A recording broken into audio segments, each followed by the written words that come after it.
আমিষ, নিরামিষ, দেশি, বিদেশি বিভিন্ন রকম রান্নার সন্ধান পেতে আমার চ্যানেলটিকে সাবস্ক্রাইব করে নিন। সব রেসিপির আপডেট সবার আগে পাওয়ার জন্য বেল বাটনটিকে টিপে দিন। হাই, আমি পিঙ্কি। আমার কিচেনে আপনাদের সকলকে স্বাগত। আজ আমি একটা চিকেনের রেসিপি নিয়ে চলে এসেছি, যার নাম হলো পেপার লেমন চিকেন। রেসিপিটি করতে যে যে ইনগ্রেডিয়েন্টসগুলো লাগবে দেখে নিন। এখানে নিয়েছি chicken, black pepper powder, lemon, salt, cornflour, green chilli, ginger garlic paste, cooking oil. প্রথমে একটা বাউলের মধ্যে আমি চিকেনটাকে নিয়ে নিয়েছি। তার মধ্যে দিয়ে দিলাম টক দই, লেবুর রস, লবণ আর ব্ল্যাক পেপার পাউডার। এগুলোকে খুব ভালো করে মিশিয়ে নিতে হবে। এখানে আমি একটা বড় সাইজের লেবুর রস নিয়েছি, তার থেকে হাফটা এখানে দিলাম, হাফটা পরে দেব। প্রথমে একটা কড়াইয়ের মধ্যে কড়াইটাকে গরম করে নিচ্ছি। তার মধ্যে দিয়ে দিলাম তেল। তেলটা গরম হয়ে গেলে এর মধ্যে দিয়ে দিলাম তেজপাতা,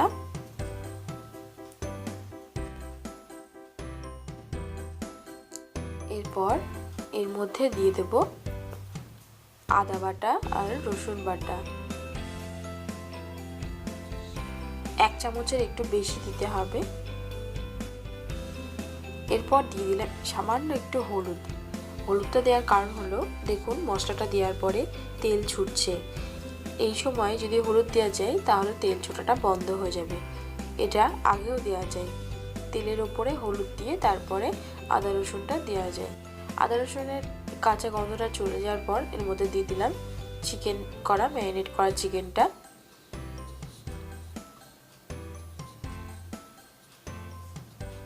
ভালো করে নাড়াচাড়া করে মিশিয়ে দিতে হবে মশলার সাথে।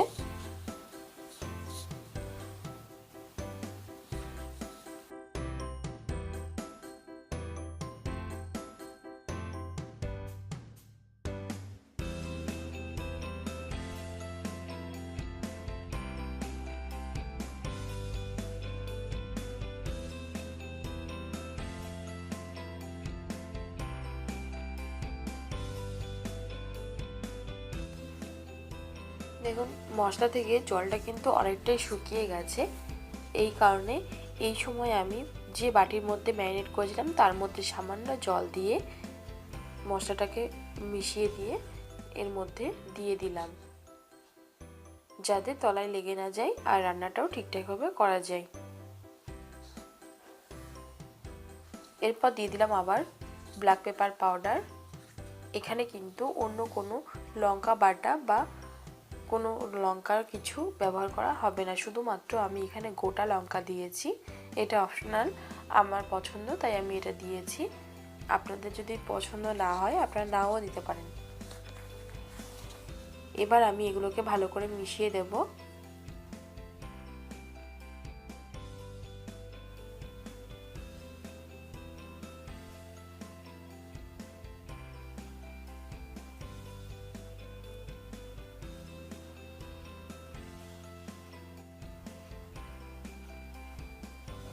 চিকেনটাকে একটু সেদ্ধ করার জন্য এটাকে ঢেকে দিতে হবে।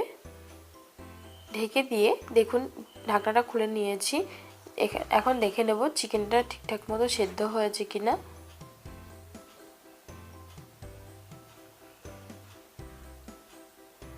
জলটা অনেকটা কমে এসছে।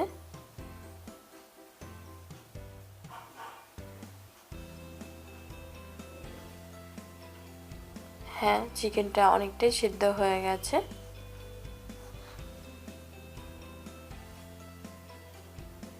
এখন আমি এর মধ্যে দিয়ে দেব লেবুর রসটা। বাদবাকি যে লেবুর রসটা ছিল সেটা আমি এর মধ্যে দিয়ে দিলাম।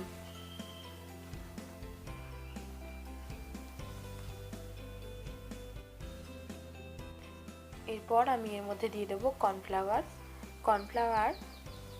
1 টেবিল স্পুন মতো কর্নফ্লাওয়ার আমি এখানে গুলে নিয়েছি জলের মধ্যে।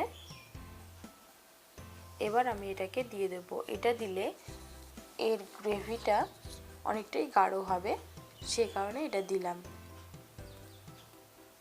ভালো করে মিশিয়ে দেব।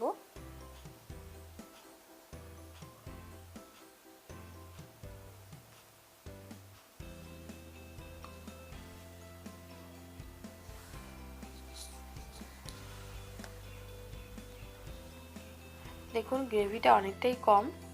এখন আমি এর মধ্যে একটু জল দেব। যদি আপনারা এরকম গ্রেভি পছন্দ করেন তো এরকম গ্রেভি রাখতে পারেন। আমি এর মধ্যে একটু জল দেব এখন।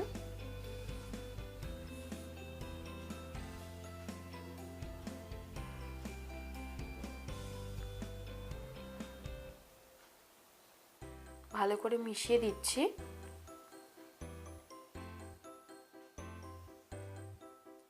আমার রেসিপির ইনগ্রেডিয়েন্টসের ডিটেলসগুলো আমি ডেসক্রিপশন বক্সে দিয়ে দেব, আপনারা একটু চেক করে নেবেন। এরপর এটাকে ঢেকে দিলাম। ঢেকে দিয়ে কিছুক্ষণের জন্য ফুটতে দেব। 2 মিনিট হয়ে গেছে। আমি এখন ঢাকনাটা খুলে নিচ্ছি। চিকেনটা রেডি হয়ে গেছে। দেখুন কত সুন্দর গাঢ় হয়েছে ঝোলটা।